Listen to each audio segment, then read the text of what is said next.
عمرك سولتي نفسك الناس اللي لاباس عليهم مثلا منين كيجيبوا الفلوس؟ الدراسات تبتأت أن الأغلبية فيهم ما عندهمش مصدر واحد ديال الدخل.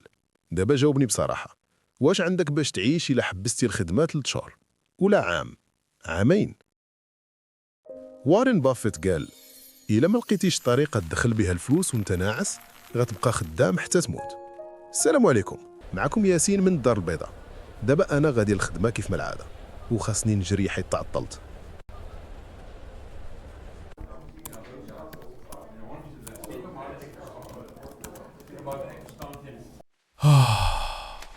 هاد الخدمة ما كتقاضاش والوقت كيطير.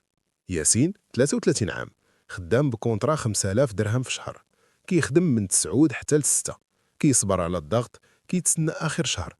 بلاتي اليوم 29 في الشهر، الصالير داز أخيرا.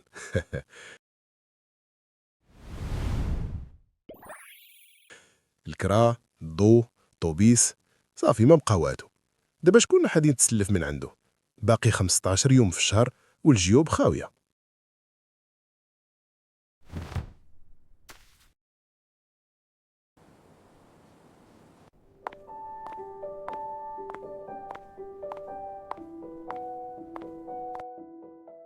واحد النهار كان كيتفرج في واحد الفيديو على كتاب الأب الغالي والأب الفقير.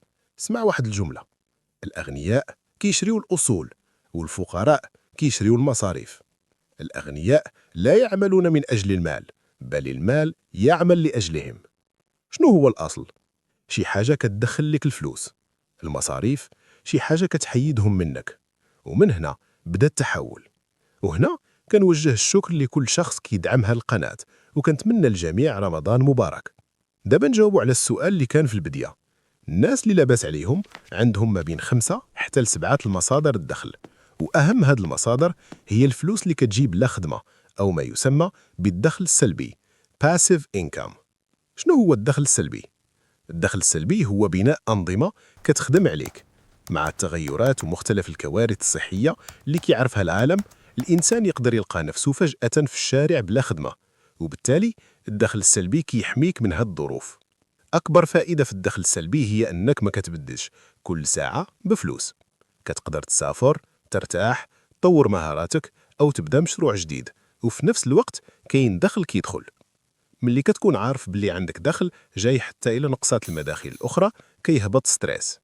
كتولي كتخدم باختيار ماشي بخوف، وهذا فرق كبير نفساني. واحد الملاحظة: الخدمة تقدر تكون من أفضل أبواب الرزق إلى لقيتي فيها راسك وكان الهدف ديالك تطور مهاراتك في سوق الشغل. أنواع الدخل السلبي في المغرب: العقار، الكراء طويل أو قصير المدى. العقار باقي من أقوى مصادر الدخل السلبي في المغرب. التحدي اللي كاين هو رأس مال أولي. الأسهم، رغم أن السوق المالي المحلي محدود، بزاف ديال المغاربة كيستثمروا في شركات معروفة في بورصة الدار البيضاء. يمكن تشري أسهم شركات مغربية حلال كتوزع أرباح سنوية. إن شاء الله موضوع البورصة نخصو ليه فيديو من بعد. مشروع رقمي: يوتيوب، مدونة أو محتوى. تقدر تبني قناة يوتيوب، صفحة تعليمية أو مدونة. الدخل كيجي من الإعلانات، تسويق بالعمولة عبر منصات، بيع منتوجات رقمية. الميزة: رأس مال قليل. التحدي: خاص الصبر وبناء جمهور. الطباعة عند الطلب Print on demand، تصاميم بسيطة على تيشيرتات أو أكواب كتبيعهم عبر الإنترنت. المنصة كتطبع وتشحن وانت كتستافد من الفرق.